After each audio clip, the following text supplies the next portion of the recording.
Let me know when you're ready, bro. Hey, we're on, bud. Oh, all right. Ladies and gentlemen, boys and girls, welcome to the Game Dev Unchained podcast. This is Larry Charles, one half, that is one out of two of the Game Dev Unchained podcast team.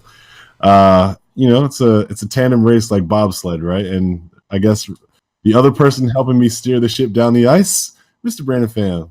Yes, completing the duel. This is Brandon Pham, and to my it's just Larry again. This is a dual podcast episode, and we are long overdue about this one. We're talking about relationships, about dating and game development.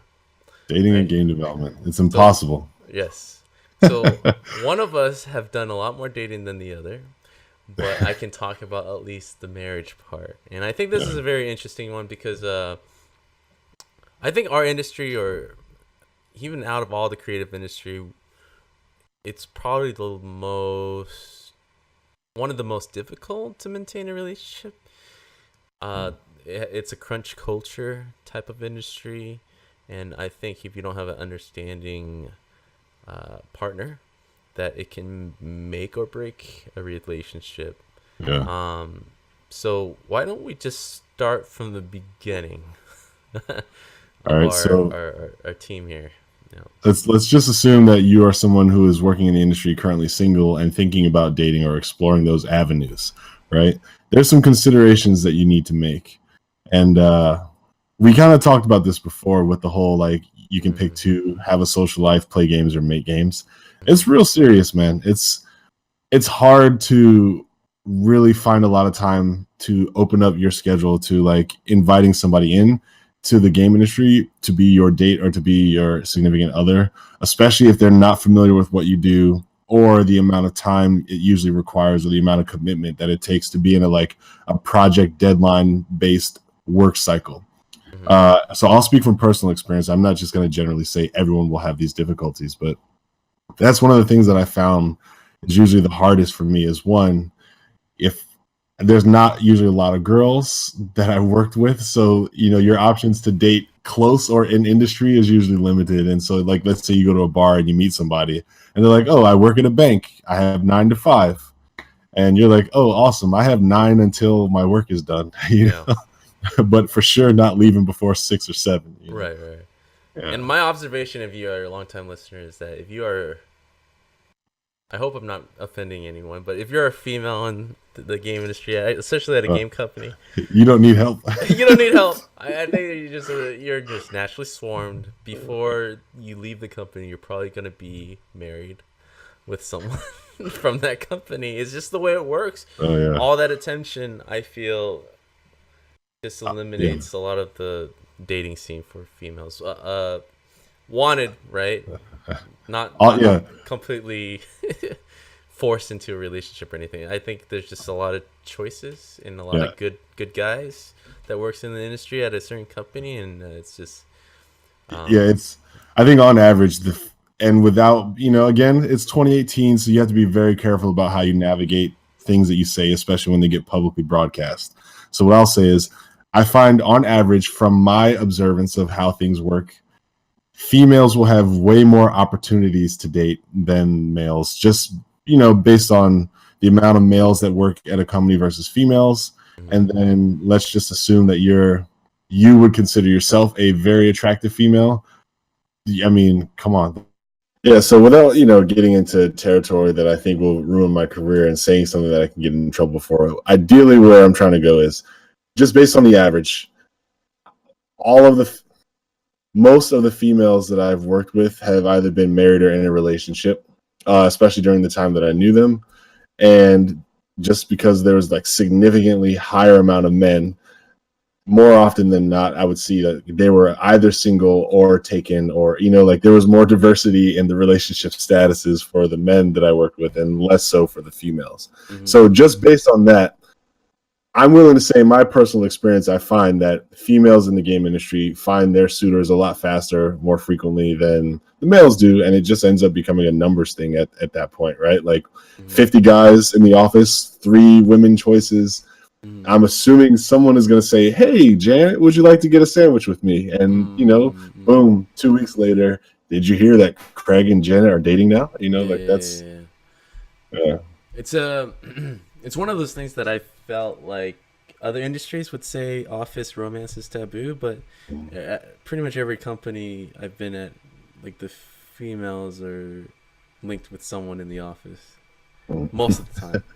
Yeah, I'll say either in industry or in office.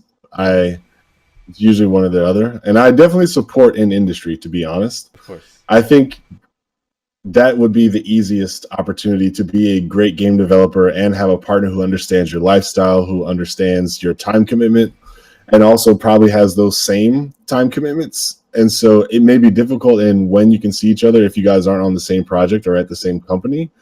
But the ease of like having somebody who just knows what it's like and can give you advice from direct experience, that's huge. So I'm a big fan of like, hey, if you're in the game industry, date someone in the game industry. Date whoever you love, obviously, but I would recommend dating someone in the game industry. Yeah, I mean, if we go all the way back to our college days, like that was kind of like the primer example of what the industry was like. The students were kind of dating within the discipline, basically. All the game art students were dating the game art students, right? I actually met my wife in college, and she was the graphic design student. So those were, I snatched her up the first quarter. So I was in a year, right? I don't know if I talked about this, honestly. I don't think I have. Maybe I have. Maybe episode like 10 or something. But I was 4 quarters in, or 3 quarters in, which is like every 3 months is a quarter.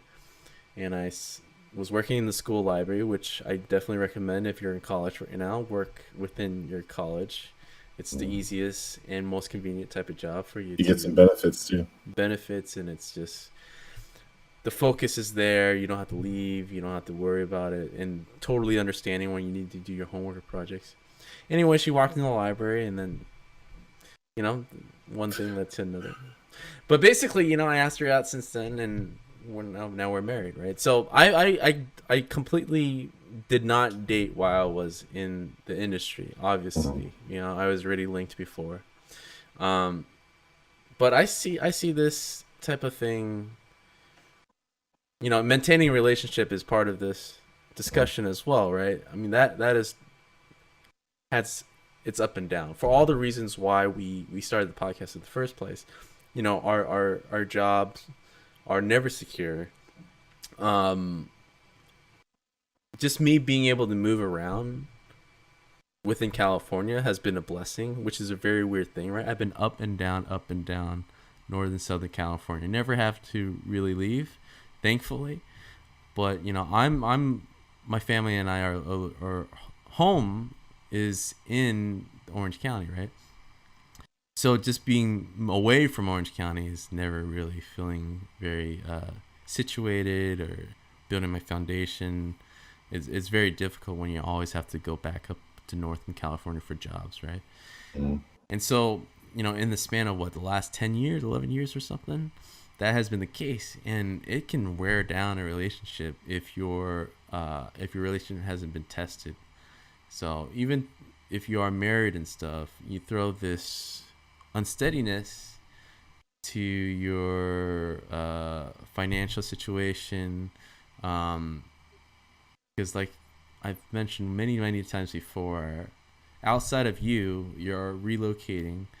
You're just expecting everybody else to make new friends, make a new home, get used to their surrounding, and it gets tougher and tougher when the kids are growing up, right? So and this is only 10 years, right? And most people try to get jobs after college to try to maintain that for the next 30-40 years until retirement, right?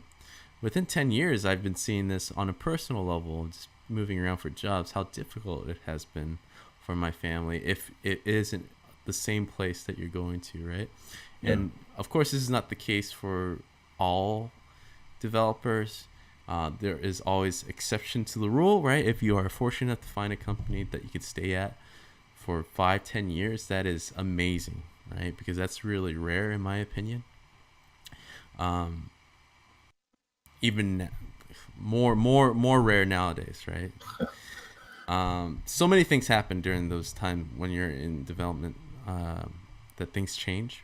Yeah, I think 2007 was the like end of the 5 year plus Yeah. dream. Yeah, and like your goals and everything change too. So it's not just the company that you work for, but focusing on relationship itself, it's they're definitely, I would say your first year to 5-6 years, you're like more pressured to do crunch. You're proving yourself. You're trying to move up the ladder. You're constantly in competition, right? Not just for getting the job in the first place, but you're competing, friendly competition within the workplace for that one role, for the upgrade or turning contract to full time. So all that time is dedicated to work, and it is in a way, of course, bettering yourself. But I still reminisce to my college days of like being away from work and home to work on my own personal art, right? Because an artist, there's always new techniques, there's always new things that you want to try, and you don't want to necessarily try those new things while at work. And I am coming from the old school of thought of like, when you come to work, you're there to perform, right? Not there to kind of practice your craft. Practice your craft should be before, and then you come to work, it's just performing your expertise. So to do that, you have to have dedicated time at home to just work on ZBrush or anything that you are lacking in your skill set, so that you come to work all prepared and super awesome, and vie for that job. But it's so difficult. You add the wife part of it, or a girlfriend. In my personal experience, the wife, right? It is very understandably expected that you clock in, clock out, so that you have family time. Because if you really think about it, you wake up, you go to work around 9 or 10, and you come home at 6 p.m. That's a lot of time already taken away from family time. And let's say you go home and you eat dinner, that's another hour or two, and then 10 p.m. you should be clocking, you should be going to sleep to get that nice 6-7 hours of sleep, right? To function as a human being. But most of the time that's not the case, because at least my 20s, I remember I was staying up super late, not just for browsing, but to better myself. And it gets tougher and tougher when you start adding family members, like kids, and another kid, in my personal opinion, because that you're that 6 p.m. to 12 a.m. gets eaten up because you're trying to be a good husband, good wife, a good father, or vice versa. You're trying to be a good wife to a good mother or whatever, which is even tougher, I would imagine. You have to sneak that one in there for your wife. Exactly. So, like you said before, pick two, right? If you have 3 things you want to concentrate on. So what can you really do? You can focus all your energy at work and still perform well, right? Still exceed. And yeah, you might have to spend your time at work researching and getting better there, right? Which most of the time you would have to as a family man. And then when you come home, you try to do your best to maintain a family, being a father and a husband. I really do feel the 8-hour thing is too much, right? And and that's the regular work day, right? And in our creative industry, I think people expect 10 hours or 12 hours, and it gets worse. I really do think it gets worse the higher you climb up the ladder, right? The more and more you get paid as a salary man. It might be a 10K, 20K increase, but they expect twice as much work, in performance or whatever, especially if you got the upgrade at the same workplace, right? If you leave and you get that raise from another place, there might be some leeway, but if you get that 20K or even 10K raise or whatever at the same place, they expect twice as amount of. It's unrealistic, right? Yeah. But it's also expected weirdly, right? it's tough. So as a family guy who's been married since day one, being in industry, my ups and downs has been trying to maintain that balance, right? Making sure that my work doesn't eat up into my family time, and my family time doesn't eat up into my work, which is very difficult because for the reasons I laid out, but also, I was reading something with Jeff Bezos. You guys might have heard of him. He's the Amazon guy.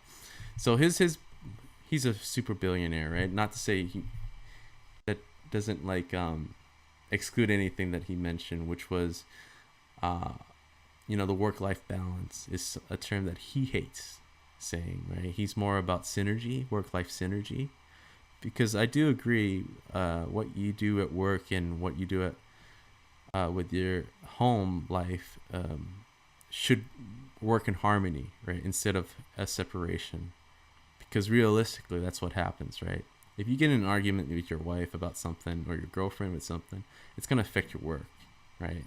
And God knows, if you listen to this podcast, if something happens at work, it's going to affect your home life. There's so many jobs that I've left because, things that happen at work, people at work that piss me off, I would go home and just tell my wife about it. It's like, this is why I got to leave. This is why I got to think about leaving. And it's very hard to separate the two. And I do feel it's very detrimental to think that way too.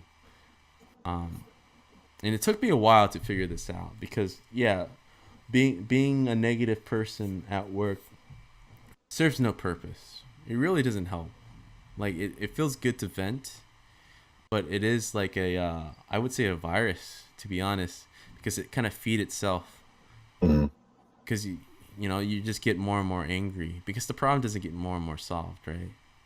It usually gets worse because the whole political side of things, and so that affects my relationship, of course, right? Because how do you approach your wife? It's like, well, I'm thinking of leaving again, but poor wife, like, she's sitting at home, she hears all these problems, but it's like, might be situated with, we're finally at a place, we're finally assimilated to this new lifestyle, right, that you're forcing us to get used to. And thankfully, I'm the breadwinner.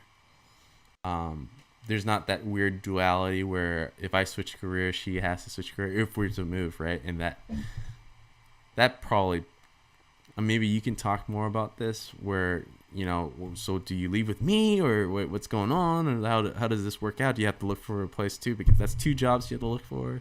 Yeah,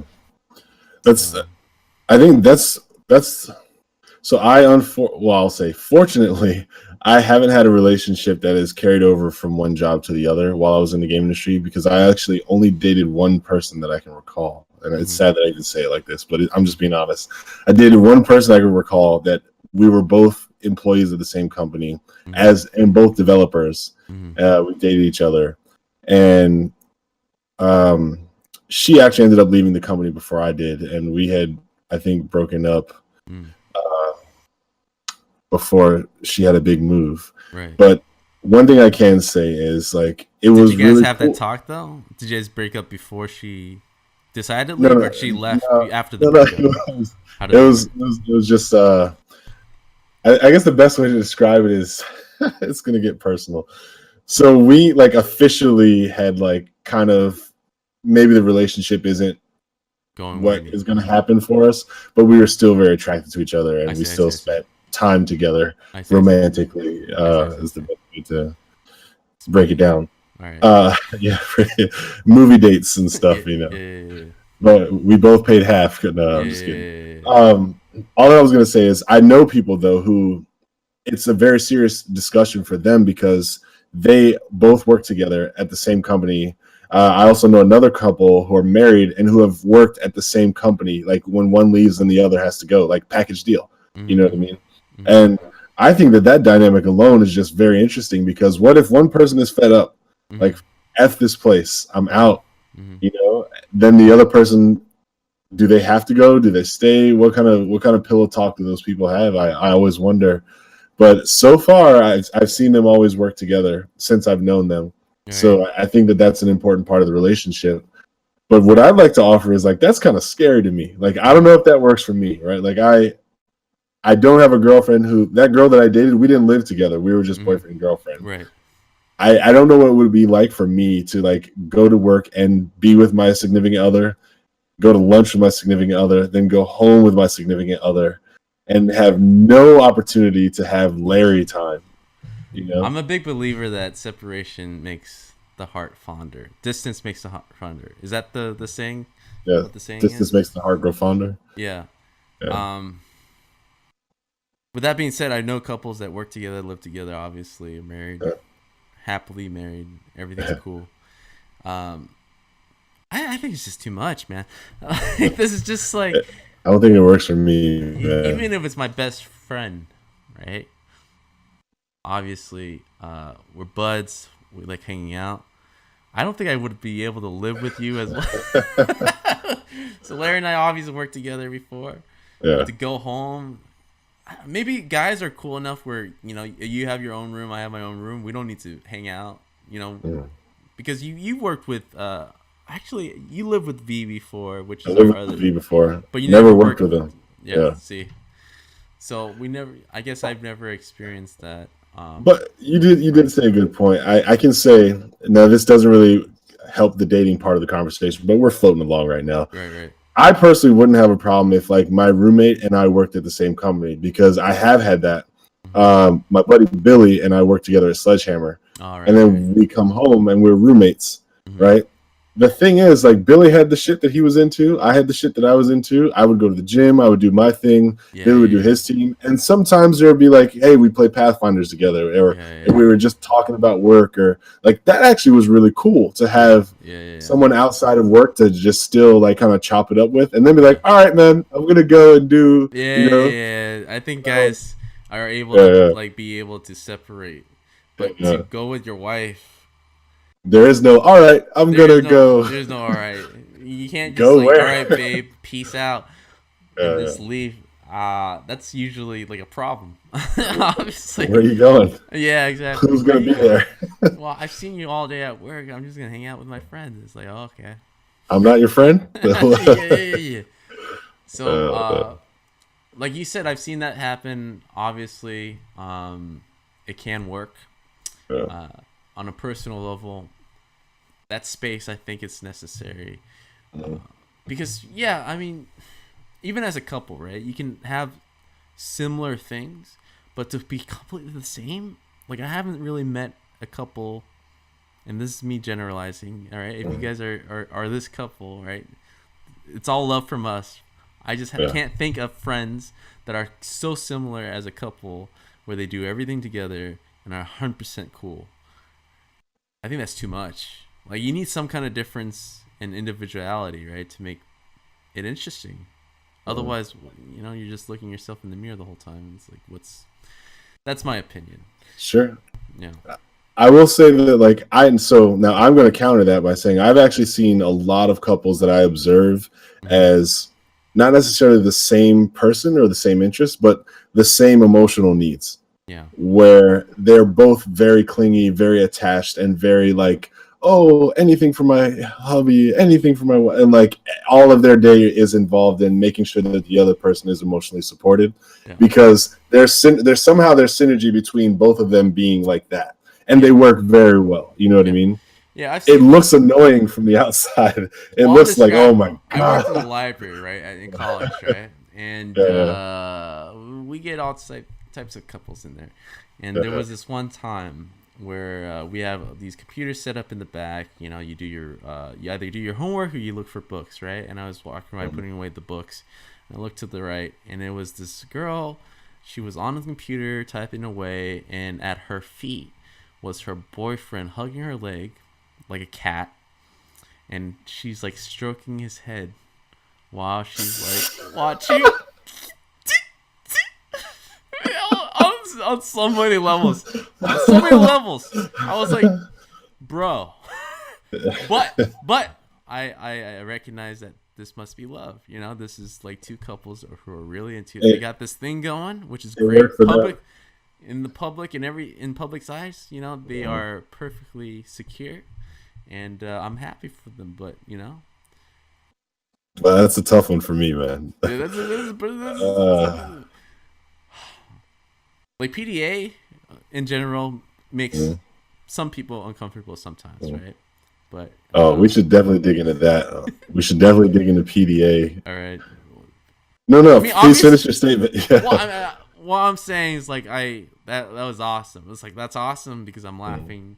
That was the highlight of my day. I can't wait to tell this guy. I can't wait to tell Larry. I can't. But like, that was the epitome of, I would say, of course I haven't seen that type of that level of love within the game industry, which is another topic we should talk about. PDA, right? In the workplace, you don't see too much of that. I would say most of the time, very professional, right? There were couples that were dating that I didn't even know until after the fact, like one of them leaves or something. So I don't know if it's in our handbook that says that keep office relationship on the down low. Maybe it's understood from the HR standpoint of like everybody, don't just be making out in meetings or stuff. Yeah. But what's your experience with the PDA stuff? All right, so I don't even know if this counts as PDA. Well, I maybe kind of. I will say that like it was an office relationship that went bad that shouldn't have, because the young lady and myself, like we liked each other. It shouldn't have bothered anybody that we were dating, but apparently it did, and all kinds of people got in our business and messed up like something that was great for me at the time. So I'm still a little pissed off about it. I mean, not really, like in the grand scheme. Like I have good memories and all. I just think it was silly.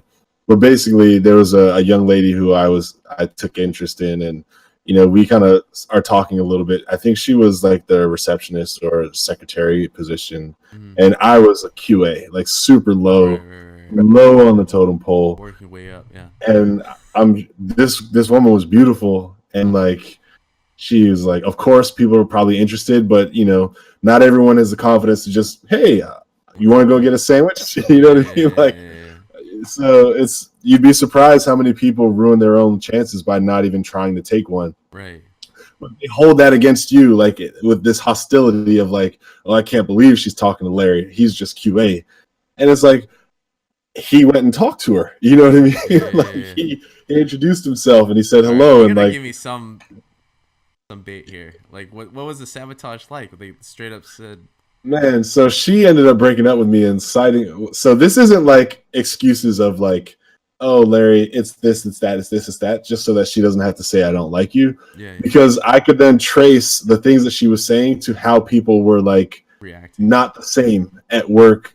Yeah. Once she and I started dating, you know what I mean? Yeah. So basically, she almost kind of felt pressured in a sense that because of how some of the relationships were changing for her, that because we had just kind of been starting, it was probably going to be easier for her to just like not have us be a thing. And so, that's how it went down. But like when you go to work and you're like, okay, so she said this and she said that, and then you see a person who like used to be real cool is like kind of distant, and you see another person who like, you know what I mean? It's you take note, and it's like, man, you should be inspired by this story. You know what I mean? You shouldn't be hating. This should have showed you that like you too could be happy if you just tried to be happy, I mean, this proves our theory that like every one female, there's like 10 suitors for that same. I mean, I hate to be one-sided, but we are both males, so this is the male perspective, right? I can't help with what the females feel like in the game industry, but I can. From what I see, females get a lot of attention, and nothing. I would say that is overtly offensive, right? It was just like friendly conversation. It's a choice, right? So, I hate to. I can see that happening, though. I can definitely see that happening. If it's someone that feels threatened, they would definitely try to sabotage it, which is. I would say that it would be different if you were probably like a senior level or a mid level or something, right? Maybe, and I'm someone to hold on to at that point, right. And maybe as a secretary, she too is new, that she doesn't know what what's her move, like what could be safe. Yeah, it's dangerous. Yeah, but there was no rule of like no dating. There was another couple. There's never any rule. Yeah, So they sat right next to each other, exactly. holding hands, sharing food, like all kinds of shit. You know what I mean? Every like company nobody gave a there's shit. never been any HR meeting saying that you can't date anyone within the workplace, right? The only times I've ever heard that is maybe at some tech companies. I know Facebook for a fact that you can't date anyone within your same team, but you can date someone at Facebook, right? So if you're working within like one creative team that is like doing a particular ad push or whatever, you can't work within that same team for very obvious reasons. I would assume like just it kind of just favoritism, or you have like favoritism is a big one. Like, oh, I agree with her. Distraction, obviously. Yeah.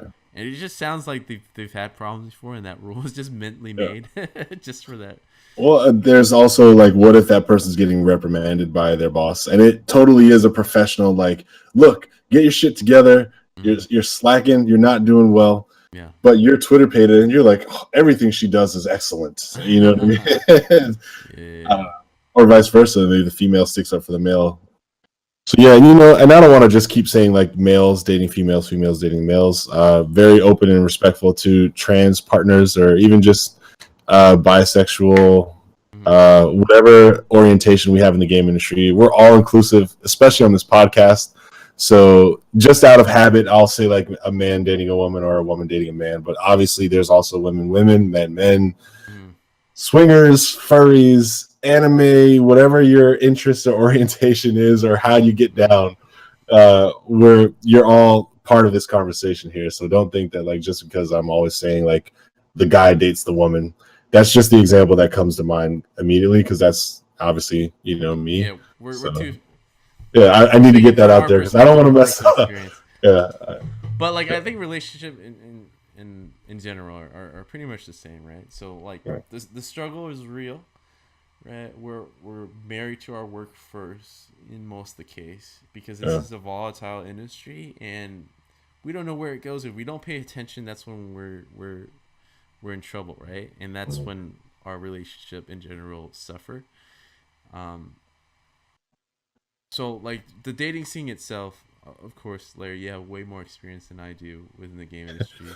But the ups and downs way more experience. Way more experience. You have to say it like that. Putting so much emphasis. So, the ups and downs are still the same, right? The same way we change jobs. The only difference that I see is that, like, if I was not the only breadwinner, if my wife was working at the same time, that would be very complicated, because my job search and possibilities is way more limited because then I can't look outside and what's best. I would literally have to stay within one area because she can't switch jobs as easily as I can and relocate, right? Then I have to would definitely have to compromise. Basically, I can't work where I want to work, and most likely I would have to take smaller jobs that I'm not exactly proud about, and it's just a paycheck, right? And that compromise is very difficult, right? Then you definitely have to value your family over work overall, and when you do pick smaller projects, the risk of it being successful is even smaller, right? So the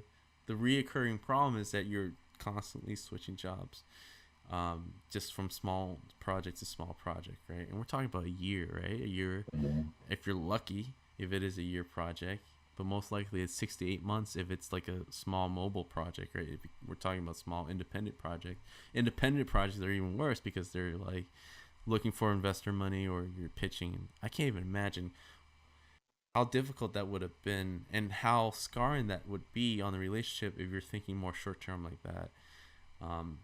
In my time, at least as a family man, I'm looking for the compromise. Is like, yes, I can't keep going for like the big AAA jobs that I like.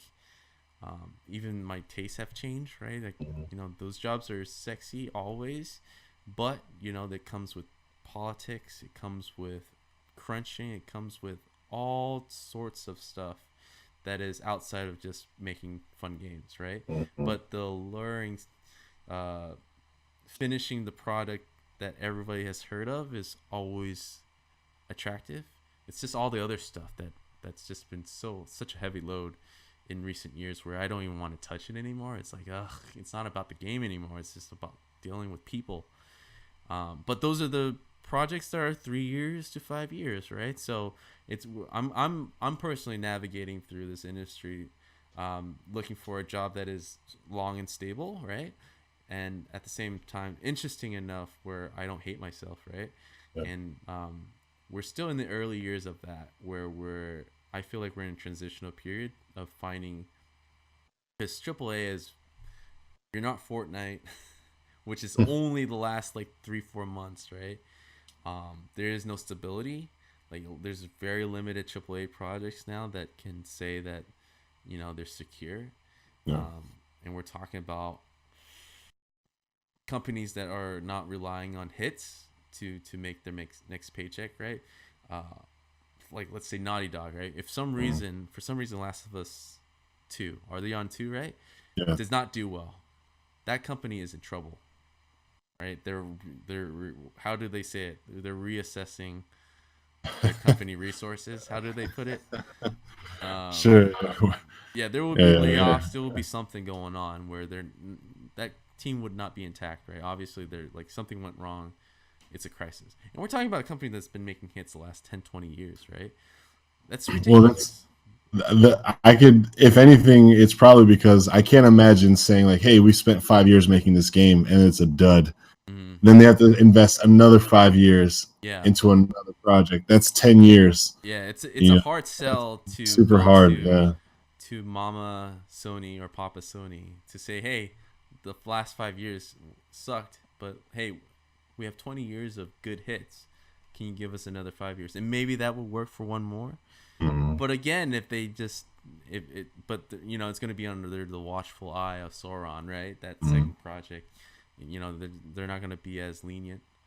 And every company's under that type of pressure, unless they're not relying on games as being hits, right? Blizzard has that blood money stream going through games of service, like Steam.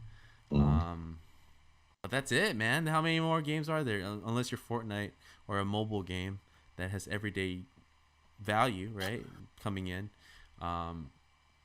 But as a guy in a relationship, it's not just my decision. I'm thinking about all the other things. It's not just about looking at what I want from a project. It's like what this project can do for my family, right? Or in a relationship, like, I don't know.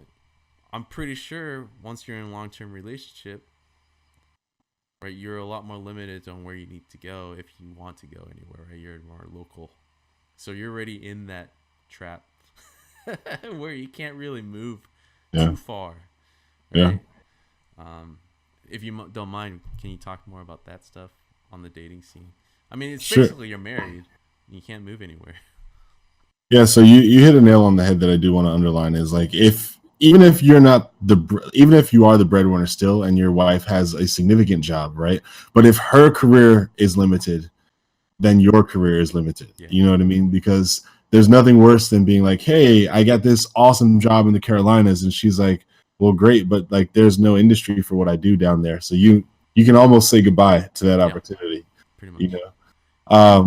That's crazy when, especially as you guys all know, we don't have that many jobs in the first place to even consider, and that limited job is very highly competitive. Like a lot of people are looking at that same exact role. So I guess the next part about the dating in the game industry that I personally want to at least look at is, I'll say this: dating in general is going to take work. It's going to take time. It's going to take sacrifice. It's very difficult if things don't match up properly, but this is one of the things that I've struggled with in my life is like finding peace is what I call it. Because your work is going to be hard.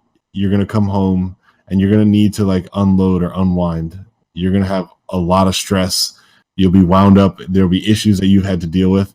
the last thing that you want in your life is to come home to somebody who's like adding to those issues. You know what I mean? It's like, I don't even need somebody to be like, hey, what's wrong? What's this? What's that? Yeah. You know what I mean? But like, at least have someone who can recognize your beat. You know what I mean? And don't make it 10 times worse. Right. And that's why I kind of want to hark back to what, this is something that, the Amazon guy was talking about. Mr. Bezos, the richest man in the world. He doesn't really highlight exactly steps 1, 2, 3, right? You kind of have to spell it out yourself, which is something we can consider right now. Like the harmony part, right? Your work and life harmony. How exactly if you had an ideal company, what would that be, Larry? If to make your home life go into your work life, is that just involving your wife more within the workplace, or is that the ideal company for me? For just saying like, hey, we're a company, we're a new company, we're trying to figure this out. We know what you do at home affects your work, and what you do at work affects your home. We want a 100% healthy employee. What can we do? So you know what? I used to laugh at the idea of the golden shackles, but I hate to say it, and this is Game Dev Unchained, but like I'm gonna say this: if it came down to me working for an employer, the employer that did more things to help at least with the outside of work life conveniences as part of my inside of work package, that is starting to mean something to me. Like I'm 34 years old now. When I look at it like, hey, they have babysitting on site, you know what I mean? That at least alleviates some of my concerns in trying to find and pay for this high priced babysitter. Hey, you know what? If this place is good enough, babe, look, we can put our child here. I will be very close to the child. I can go get them at any time. I'm working late as it is, right? So imagine how shitty it would be on the person who then has to drive across town, apologize to the latchkey people that they're an hour late, and those people couldn't get to their lives, say they won't do it again, pick up their child, and now their wife is yelling at them because the child is late. Like those types of things that I would normally be like, oh, they just want to keep you there. Like, they want you to be able to work and stay there, yes, and they get a lot of extra time out of you.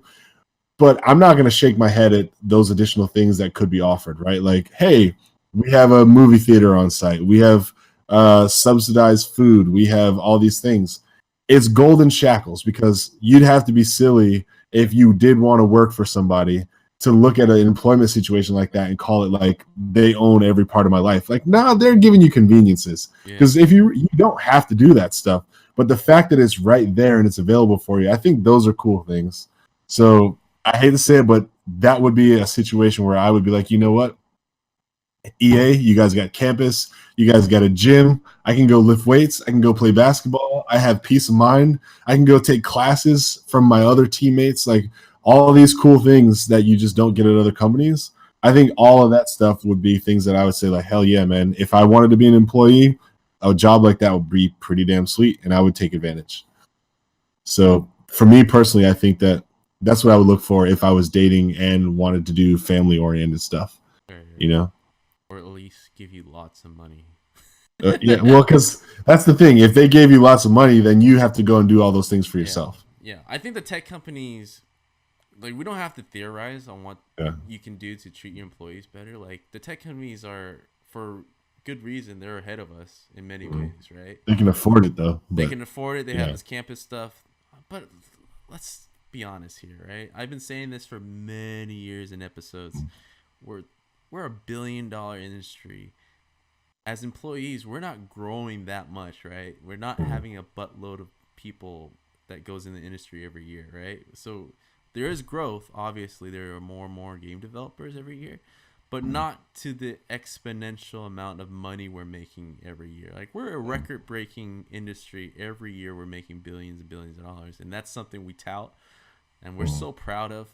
But we are completely, if you look at the game industry, what do you call it, the game career guide or whatever, where they come up with that salary average, we're barely like raising the roof. Well, you got to be careful of where we breaks down. You know what I mean? Right. Like We made $3 billion last year, says the executive committee, and they want all the people underneath to feel part of that. And get your free glass of like champagne and your little bag of like, character plush and t-shirts and go home while we go and spend money on Lamborghinis, yachts, vacations, 401k, and prepare our golden parachutes for when we inevitably leave the company and get like a $25 million payout. You know what I mean? Of course. Yeah. So there's a huge disparity. There's a discrepancy. What you got? Desperate. There's. I think actually disparity is what you want to use. Yeah, disparity between employees and employers, right? In terms of salaries disparity. And how much we actually and time we give into to pump this very billion-dollar industry, right? And that's a problem, right? Like the tech industry itself, there's two ways that I've seen them done it, right? Well, I mean, what we could do now, if we're going to keep the salary at the same, then give the employees the option to work from home. Like that alone will solve all my issues or most of the issues, right? Peace of mind, working from home. If commuting is a problem, which is most of the problem, right? You were talking about San Francisco, we're talking about LA, right? These are the two major places of game companies, and everybody is commuting over an hour's length. San Francisco is impossible now to own a house, right? You can do it, but you're a sucker, right? If you do it. And, LA's even worse. I live in OC, and commuting to LA is just as crazy. There's even Elon Musk is trying to figure it out. And being able to work from home or having that option, since, we're not in meetings all the time, why can't that be an option for the tech world, right? We spend most of our time on the computer, and the only time we actually take our headphones off to talk to someone is to kill the time or distract ourselves from like the long 8 hours that we have to spend doing this. And apart, we're talking about relationship, right? For every company I've been at, the relationship does bleed in, of course, into my work, and my work does bleed into my relationship. And a lot of that has to do with me being at work all the time or thinking about work all the time. Yeah. And it's very damaging, right? Because when you look back, and you see this all the time, what do old people complain about? They don't talk about, how much work they miss doing. They talk about the life that they give up, right? Yeah. And I think about it all the time because, it's silly that this podcast is dedicated to how much time we waste about work-related stuff, and I feel like I trace that to mostly being at work because if the problem is this, if the problem is like the major companies are in remote places that are in places that are super expensive to afford a house or super far from a convenient place that is affordable, then why are we still making people drive there, and we're only limited to that certain crop of people, right? By opening up the net, which we do have, to allow people to work from home on stuff that we can do from home, it really does help the situation, because the tech companies are already doing this, right? Yeah. We're talking about two ways to operate. One way is to like give them all the affordances that they can even think of. We're talking about nap rooms, the subsidies with food, lunch, dinner, breakfast. We pay for all that shit. Or movie theater, right? Enjoy your time. Hey, you need to do something, go ahead and go do it, right? No problem. Come back. It's basically, this is your sanctuary when you come to work, right? Everything is gonna be super sexy, super handy, right? So there's not going to be any problems at home. Yeah, bring your family. You want to bring your family here? Babysit, this and that. That's one way of doing it. The other way is Netflix, right? Netflix is notorious for not having any of that campus fluff, right? They're all about work, but they pay the most out of everybody. They pay 2 to 3 times your salary from other tech companies, right? And they just surpass Disney in worth in the stock market, and they're just Netflix, right? Yeah, that Disney that owns Marvel, Lucas, Disneyland, Disney World, freaking they do everything. All the merchandising, character IP, and they're below a Netflix company, right? And so they put all that money and say, hey, we don't care about the pool table, we don't care about the ping pongs, right? You come to work, but you can also work from home, right? That's you can work from home as well, but we pay you 3 times the salary. Hey, unlimited vacation. They started that whole trend, right? Unlimited vacation. We don't ask about it. We don't keep record of it. You need to take time off. So that's 2 opposite ways of doing things, but that all lends to the same thing. It's your work-life harmony, right? Yeah. Being able to, there's no line, right? It's very blurred between when you want to work and when do you want to have family time. What scares, awesome. But we're nowhere close to that because we are still in this weird non-union. And we had an episode with unions, right? I'm not saying unions or non-unions are bad or worse or whatever. I'm just saying there's just I don't feel like we have a voice right now with the employers. Like they make a ton of money, but there's no team here within everybody in the game industry, right? Every company is pretty separate. We got your forums for outputting art. You got your journalists kind of reporting on games. You got your streamers benefiting from all the games. And then you got your game developers who are just head down working on the game, for their next paycheck and to survive. And you got the students kind of coming in, super excited and stuff. Everybody's like their own separate group. There's no harmony with everybody kind of towards this awesome industry that should be celebrated. Not as much as like all these other tech companies that seems to be together somehow, that like actually work together. I mean, when Netflix dropped that ball to like, hey, we believe in unlimited vacation. We believe in the new mothers having like a year and a half off without being threatened. Still getting paid the whole time? Yeah, they're getting paid the whole time.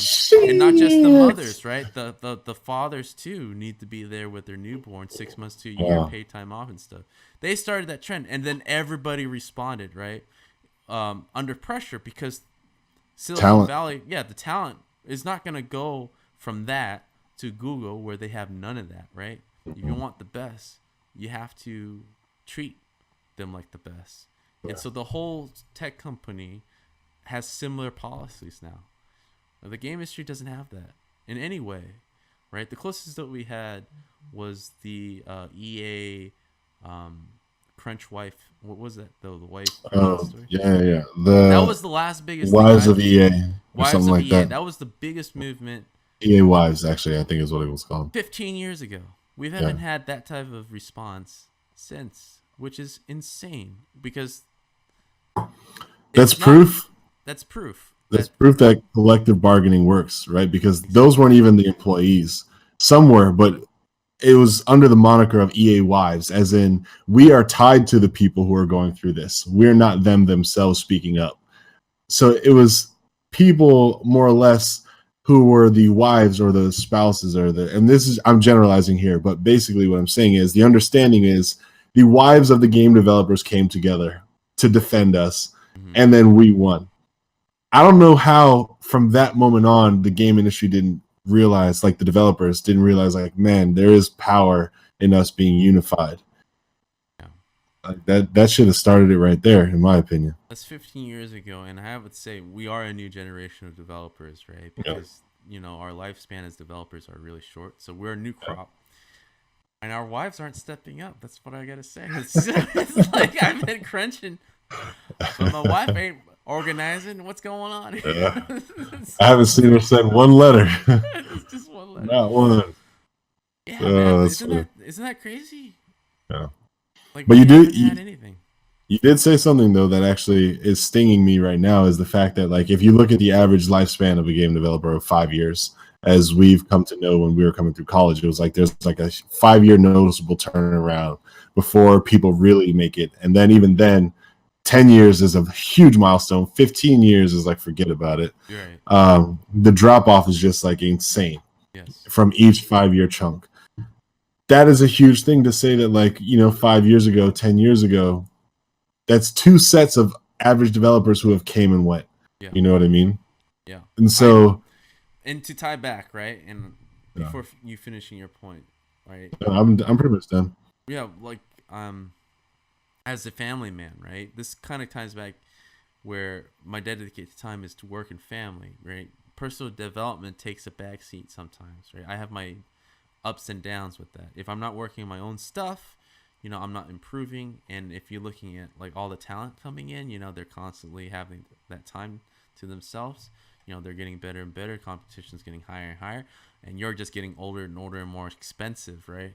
Mm-hmm. So obviously that 10, 15 years is still in play. Like nothing has changed. I can see myself being vastly irrelevant if I don't keep up, or I don't have anything to add, or I don't have anything to leap off from, where I'm not, if I'm constantly relying on people to support me, right? Basically, an employer for the same skill set that cheaper alternatives can be if you don't value experience, right? Vastly irrelevant. And so all these problems kind of get rewashed, and maybe that is designed in purpose, right? Maybe that the employers, that's the best case scenario, right? They get new talent that are cheaper, that is just cranking out new games, right? But this lack of, not talking about game unions, right? I'm just in harmony, right, between game developers is gonna kill us, man. It's gonna really kill us. Like a 15-year career is not a career at all. It's just, what am I gonna do, right? So what are you gonna do when you 15 years down the line, and it has to do a lot with real life stuff, right? Mm-hmm. From the end of college into 10, 15 years, you're probably gonna get married, have kids. Real life stuff happens. You're not gonna be able to keep it up, right? And if you don't have that something in place, that like from the veterans especially, so this is us, right? This is me and you, Larry. Like if we don't pave the way for the future of our game developers, it's just gonna be the same shit that happens, right? The wives of EA, that generation did their job. We just took the torch and went nowhere with it. Yeah, that's crazy, dude. Crunch is still happening. We heard that problem before we went into the industry, and we did nothing with that, which is, I'm pretty ashamed. Well, man. Like our generation haven't done anything for the game industry besides kind of gawk at the next VR gear, right? We haven't really done anything for the game developers. I blame the fact that I don't have a wife, to be honest. Like I can't contribute. My wives of EA letter will never be written. Yeah, exactly. I know what you're saying, man. And it's looking at where we are in life, 2018, how divisive the country is, how divisive I feel like developers versus consumers are. And then if you even just look at consumers or fans and how they treat each other, it almost feels like a lost cause, because there's so much agony in trying to do anything public these days because of people who had nothing to do with it, how eager they are to tear it down. Overcoming that as the first step to like, okay, let's get this thing going. The first thing that's going to happen is opposition of, it's not going to work. It won't work. You won't do it. Here's why you won't do it. And here's why I'm not going to help you, even though I know it's good, because I know you have to overcome all these things. And because you're just starting, that means that a lot of the work to overcome those things is going to land on me, and I'm not willing to do it. I'd rather accept status quo because that is less work than changing it. Mm-hmm. You know what I mean? And that's a tough one for me to acknowledge, that I see that in a lot of people. But yeah, go ahead. No, but yeah, I mean, the pattern is disappointing, but because the veteran guys, the veterans who are either eaten up and spit out or fed up, right? Mm-hmm. Basically move on, and they don't really come back to fight or warn the future generation, right? I mean, the podcast is a way for us that we're combating it. I wish that more veterans would would help with this cause, because it is an industry we all fell in love with, obviously, that we would like to make it better. But I'm at a point where I'm seeing more of my friends leave for Facebook and Google, and which is fine, which is great, because they're getting paid way better, and their job is a lot easier. But there's always that thing where they're not having as much fun. The challenge isn't the same, right?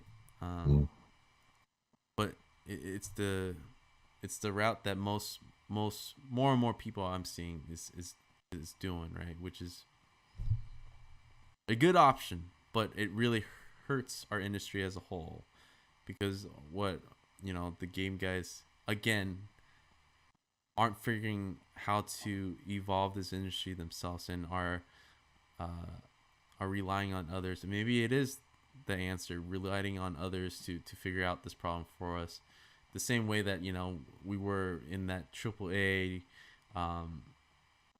downfall, where all the AAA industries, AAA games during the PS3 era was closing, right? And it wasn't until the iPhone came out where it kind of reinvigorated this indie scene that, again, helped Steam out, right? That was the start of this whole indie development scene, and it was because of Apple, right? It wasn't because of freaking PlayStation. It wasn't because of, maybe Xbox Arcade helped, but I think it was Apple that ignited the Xbox Arcade, right? If I were to trace that back.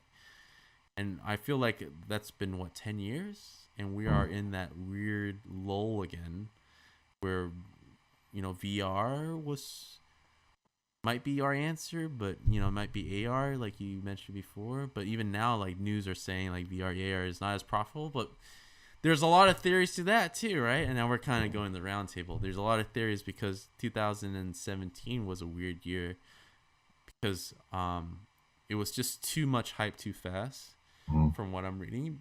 And the theory is because you're introducing this super sexy high-end VR stuff, but to the regular consumer, what they're saying is like, you got to buy a high-end PC. You see all these wires. The setup is like way more complicated, and it isn't now, I think 2018, where you're starting to see the HTC Focus, the Oculus Go, where it's like, hey, buy this one thing and then you're good. You're done. Right? No phone hookup, no nothing. So I mean, it's finally correcting itself. But again, that's outside the industry again. And this is a constant problem that outside the industry would have to solve, because we lack the foresight within our industry. And maybe that's by design, man, because we're always like creatively challenged. Like, we're always sitting there trying to figure out, our next paycheck, and we're forced into this AAA dev cycle, or else, we're out of work type of thing. And we're always looking for the next job so our family doesn't die, or we're relocating, that we're too busy with that stuff. Because I'm not seeing any of our dead friends coming back and be like, hey man, I'm sick of this, let's get together, let's do something, right? But like, this VR thing is gonna probably maybe go back up, and then 5 years again we're gonna have the same exact issue, because we're not solving it, right? We're having outside people come in and kind of reap in the benefits, and then they leave, right? And then they kind of just do their own thing. It's kind of tiring, man. Like, I'm to keep seeing this happening, because everything that I do, tie it back, is for my wife and my kids, right? And it's hard to really focus on my job if my job is just keep kicking my ass. Keeping you from your wife and kids. Keeping me from my wife and kids. Like Jeff Bezos says, man, it's all connected. Well, we may not solve it on this podcast, but it's definitely a B arc that you're going to hear come up again and again and again as we continue to have narrative, and we continue to try to identify some critical points. So, hell, Game Dev Unchained podcast has got to keep rolling, man. Yeah, we're going to keep bringing on people. We're going to help figure this out with you guys. And thank you guys. Pass the torch to the next set of wives. Exactly. When Larry and I go to Google or something. No, we'll figure this out. I'm determined, man. This is gonna be my mark. Well, I guess that's it for me tonight. Shit. Good night.